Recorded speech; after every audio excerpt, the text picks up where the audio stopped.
Hey guys, this is Squidward Suicide Part 2. While playing, a few frames repeat themselves, but the sound doesn't, at this point. Sound is synced up with animation, so yes, that's not common. But when he stops playing, the sound finishes as if the skip never happened. There's a slight murmuring in the crowd before they begin to boo him. Not normal cartoon booing that is common in the show, but you would very clearly hear malice in it. Squidward's in full frame and looks visibly afraid. The shot goes off the crowd with SpongeBob in center frame, and he is too booing, very much unlike him.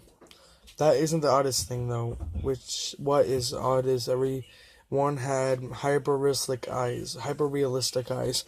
Very telltale. Clearly not shots of real people's eyes, but sometimes a little more than real than CGI. The pupils were red. Some of us looked at each other, obviously confused. But since we weren't the writers, we didn't question it appealed to children yet. The shots go to Squidward sitting on the edge of his bed, looking very forlorn.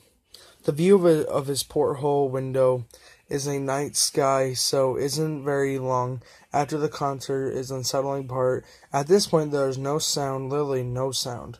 Not even the feedback from the speakers in the room. It's as if the speakers were turned off. Through their status showed them working perfectly, he just sat there. Blinking in the silence for about 30 seconds.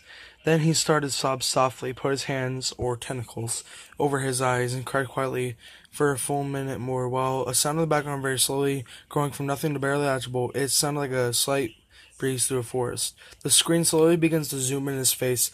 By slow, I mean it's only noticeable if you look like shots 10 seconds apart, side by side. His sobbing gets louder, more full and hurt and anger. The screen then twitches a bit, and if it twists on itself, then for a split second, then back to normal. The wind through the trees sounds get slowly louder and more severe. If a storm is brewing somewhere, the eerie part is the sound, and Squidward's sobbing sounded real, as if it wasn't coming from the speakers. But if the speakers were the holes, the sound coming through the other side. As good as the studio likes to have, they don't purchase the equipment to be that good to produce the sound of that quality.